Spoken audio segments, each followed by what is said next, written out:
Oh, the Water Temple in Ocarina of Time, how I love these so. The Water Temple is of course the most infamous temple in The Legend of Zelda Ocarina of Time, and maybe even in the entire franchise. There's people I know that hate Zelda to death but know of this temple's painstaking existence. I know I've stated many times that Ocarina of Time has the most stacked temple roster out of any Zelda game, but does the Water Temple hinder that statement? That's what we're going to figure out in today's temple by temple analysis video as we take a look at the Water Temple alongside the mini dungeon before it, the Ice Cavern. If this is your first Jikbean temple by temple analysis video, then let me go ahead and break down how I analyze the temples. I'll talk about the entire lead up to the temple alongside everything inside I find important to talk about. Gold Skulltulas won't be a huge factor in the temple grading since I've never 100%ed the game. In this specific analysis video, we'll also be talking about the Biggoron Sword side quest because why not, but don't worry, it won't have any effect on the temple's grade. I believe that covers everything, so without any further ado, let's get right into the analysis and grading of Ocarina of Time's Water Temple. With the Dragon Volvagia slain, we can make our way on over to Zora's Domain. The Zora River area is completely unchanged from 7 years ago as we make our way up to this here waterfall. Luckily for us, playing Zelda's Lullaby still works as the waterfall parts open for Link, allowing us to enter a frozen solid Zora's Domain. There isn't a Zora soul to be found here, and I mean, I don't blame them because it looks way too cold to live here. Even King Zora is frozen completely solid, but he's encased in some weird looking red ice. I'm sure we'll figure out how to thaw him out later, but for now, let's go check on Jabu Jabu. Weirdly enough though, he isn't here anymore, and instead there's a bunch of ice platforms in his place. I'm not quite sure what happened to Lord Jabu Jabu, but he probably died. He looked pretty old and his insides weren't doing good, so I wouldn't be surprised if he died from the sudden cold. On one of these ice platforms is a piece of heart, and this has just got to be the most unmissable piece of heart in the entire game. I mean, it's just sitting there, and while the brand new ice physics can be quite annoying to deal with, it's pretty easy to get. Using some of the other ice platforms though, we can reach a hole in the wall, taking us into the Ice Cavern. This is the first mini dungeon you're likely to encounter in the game. While technically you can access the bottom of the well much earlier in the game, you aren't supposed to do so until right before the Shadow Temple. As always though, the very first thing we must talk about is the music. I'm a sucker for a good atmospheric piece of music, and the Ice Cavern theme embodies the location perfectly. There's a constant wind in the background alongside a synthesizer making noises that sound like icicles falling down. There's also bells that give off an echo effect to the synth noise. This is such a peaceful theme that might be the most well-fit theme I've ever seen in a video game. The mini dungeon starts out with a long, winding hallway with icicles both falling down on you and sticking out of the ground. At the end of the hallway, there's a circular room with some freezards to take out and a blade trap spinning around. In order to continue onwards, we've got to take out the freezards, which isn't too bad. After another hallway, we then come across a room where we have to collect 5 silver rupees. There's also the swinging blade of sorts right in the center of the room that you can crouch under so you don't get hit. This is the very first silver rupee puzzle you're likely to encounter, and we'll see them a couple more times throughout the rest of the game. I've always found these to be pretty fun to do. Exploring the rooms is fun, however the silver rupees in this room aren't too hard to spot. After getting all 5 rupees, we can continue onward, going through another hallway filled with more blade traps. The next room has a couple of platforms to jump around with some freezards and some ice keys to deal with. The keys have honestly been some of the most annoying enemies in Ocarina of Time to me. It takes me way too long to even notice I'm getting attacked by these stupid bats. Once you get everything cleared out though, there is this blue flame which seems pretty important, so let's put it in all of our bottles. If we continue on this narrow pathway, we'll come across a chest encased in some of that red ice the king was in. Well, the only logical explanation here is to use that there blue flame on the ice, allowing us to open the chest and obtain the dungeon map.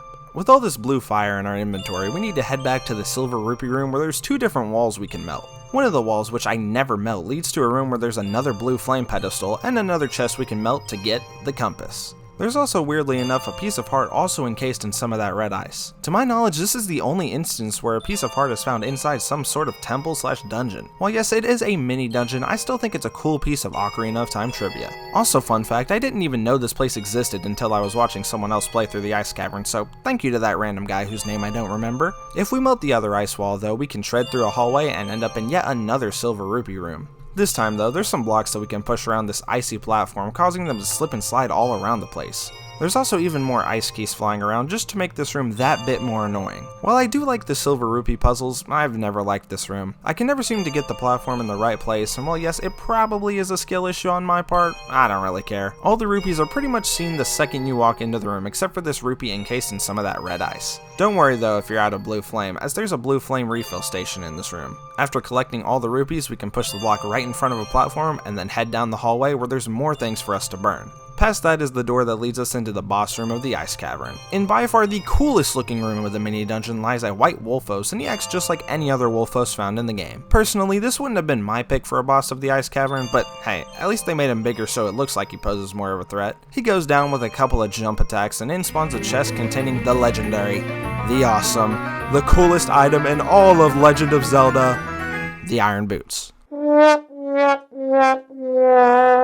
With those, we can now head on over to the Water Temple, but first, Sheik pays us a visit to teach us a song. Sheik tells us about how all the Zoras have been encased within ice except for the Zora Princess, who headed towards the Water Temple. We also learn that in order to free the ice curse put on the Zoras, we're gonna need to go beat the boss of the Water Temple. Luckily for us though, Sheik knows a certain song that can teleport us right outside the temple. She teaches us the Serenade of Water, and I'm 99% sure this is the shortest song in the game. It's a sweet little song, and after Sheik disappears, we can actually use the Iron Boots to get out of this room and the mini dungeon. Before we go on over to do other things, let's go ahead and give the Ice Cavern a grade. While I do find the dungeon pretty fun to go through, at the end of the day it is still a mini dungeon, so I do have to compare it to the actual temples of the game. I don't ever have a bad time going through here, even though there are a couple of annoying parts. I love the atmosphere of the Ice Cavern, but I don't think I can give it a higher grade than C. Had the Ice Cavern been turned into an actual temple and been given a lot more things to do, it could have gotten an even higher grade. Before we play the Serenade of Water and head on over to the Water Temple, there is just one last thing we need to do. Now that we have some blue fire, we can head back on over to King Zora and free him from his icy cocoon. He doesn't say anything of note, but the fatty does give us the Zora tunic, which allows us to stay underwater for as long as we need. With that beautiful blue tunic acquired, we can make our way on over to the Water Temple by playing the Serenade of Water. Doing that, we get transported to Lake Hylia, however the lake itself isn't really filled with much water. Using the Iron Boots, we can sink into what very little water there is and come across a switch that we can hit with our hookshot in order to enter the Water Temple.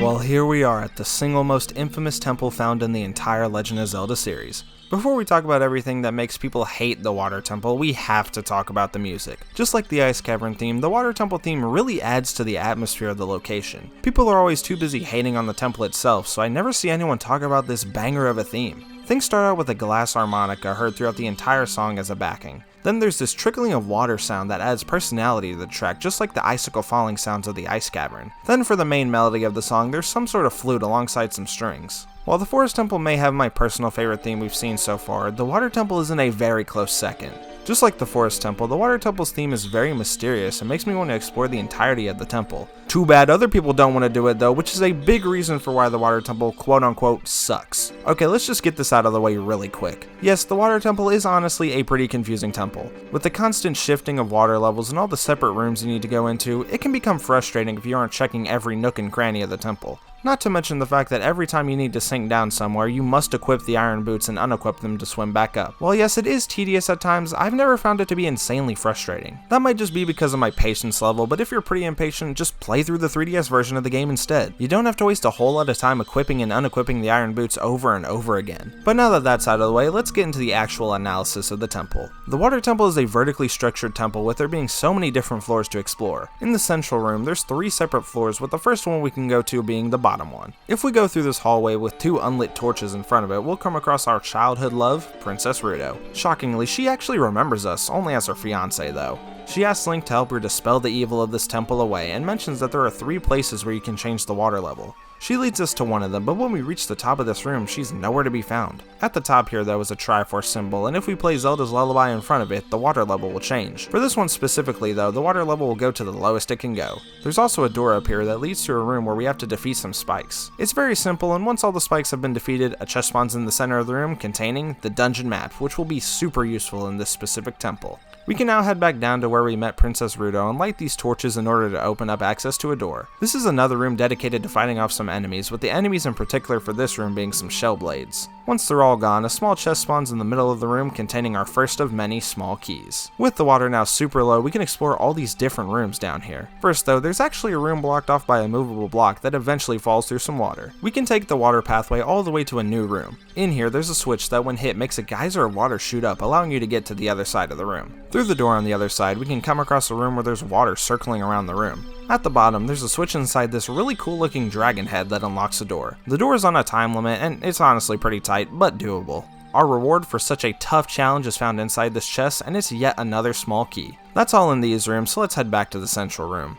You know what, I think we're gonna go down this hallway with a bombable floor. This one's just speaking to me. After taking another water passage, we come across a switch which makes an awesome dragon statue rise out of the floor, allowing us to hookshot over to it. Then we can take out some blue tektites and then hit a switch behind a door using a spin attack. I've always thought it was pretty cool that you could hit things through walls with the spin attack, and I wish it was used in more puzzles. Anyways, the switch opens up the door, allowing us to get a gold Skulltula token found on the other side. We can't do anything in the other room, so instead we can use the small key back in the central room to get into the middle room that goes up multiple floors. Using our hookshot, we can climb up this room, eventually coming up to another Triforce symbol to change the water level. This one puts the water at about middle capacity, which allows us to go through rooms on the middle floor. Before that though, raising the water opened up a new room below us that we sink down into.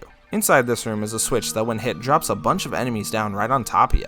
The big challenge that comes with underwater combat in this game is that you can only use your hookshot. For the shell blades in particular, you have to line up your shot very quickly, and most of the time you'll miss on your first attempt. Now that may just be a skill issue on my part, but I still wish you could use a sword or even a bow underwater. After all the enemies are defeated, a part of the ceiling opens, taking you to a chest with a small key inside. Now we can head back up to the middle floor where we got a whole lot more to explore. First though, we need to head back down to the room where we found Princess Ruto and head up to the middle floor where there's a bombable wall. Behind the wall is a chest containing once again a small key. I remember always being confused on how to get this small key back in the day. I thought you had to jump from the top floor to get to the middle floor or something like that. And before you ask, yes, I was dropped a lot on my head when I was a child, and that's why I'm so dumb. Well, now let's actually move on to the middle floor. Down this hallway we'll come across some spikes, but don't worry, you just have to hookshot around them. Once you get to the top, there's a chest encased in water and a switch that when hit drops the water, but only for a split second. You have to be very quick with this one, and using your bow or the hookshot makes it super easy. Nonetheless though, inside this big chest is the compass, which again is going to be so useful throughout the water temple.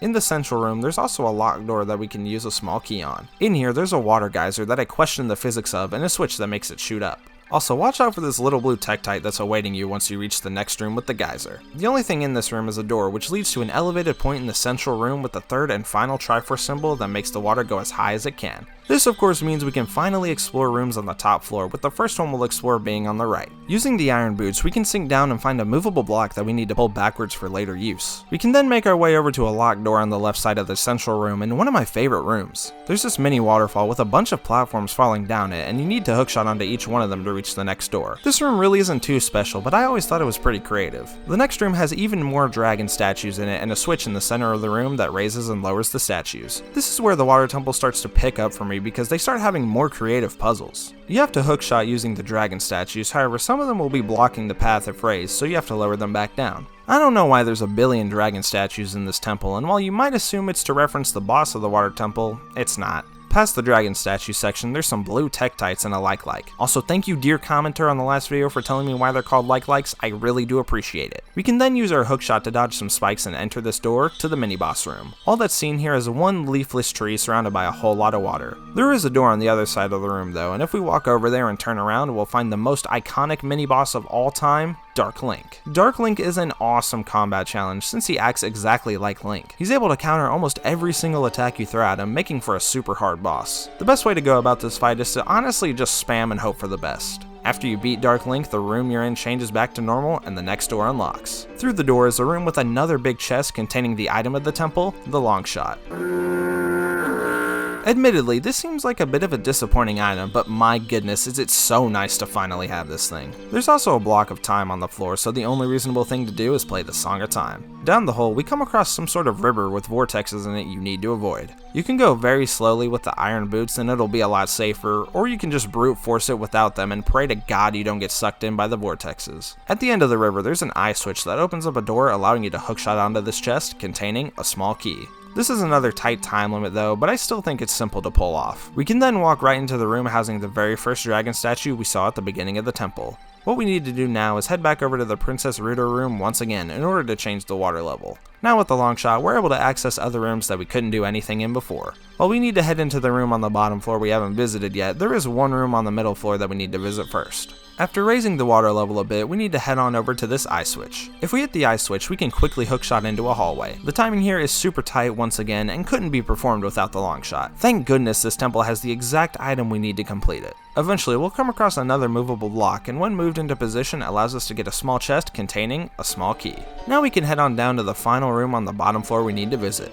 After taking a water passage, we'll come across some spikes that we need to hookshot over and unlock a door. Through the door, we have quite an interesting room. There's water flowing in all types of directions, while whirlpools, blue tektites, and boulders try to stop you from making it to the other side. It really just feels like they threw a bunch of things together just to make this room. In the next room, before we do anything, we have to take out a couple of stingers. Once they're taken out, we can bomb a wall and find yet another movable block. After a painstaking moving process, we can push the block into the water and onto a switch which raises the water. This allows us to go through another door. This room is a fun one because by hitting the switch we can then platform to the other side of the room by using raised water geysers. After treading through some water, we come across a locked door, and inside of that next room is a super colorful chest containing the boss key.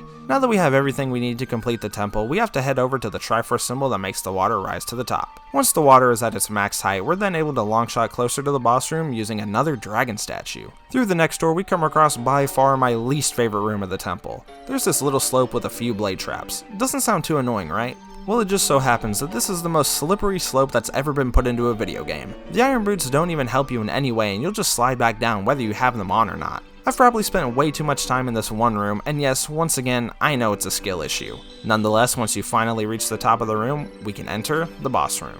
While I'm not a big fan of this boss, I do think the boss room is pretty cool. There's spikes all over the walls and 4 pillars in the center of the room. If you jump on one of those pillars, you'll enter a cutscene and meet the boss of the water temple, Morpha. This is easily the least cool boss from any of the temples in the game. I mean, it's just water, and according to Pokemon, I just have to use some grass or lightning to defeat him. That's not actually what we have to do, but instead we need to hookshot Morpha out of the water and then wail on him with our sword. And yes, I know Morpha isn't the actual water, I just wanted to make a little jokey joke. You can try to trap Morpha in a corner to maximize your damage, but I've never been able to keep him in a corner for long. No one puts Morpha in a corner. He doesn't have a traditional face transition, and instead, Morpha will create more water tentacles to try and grab you.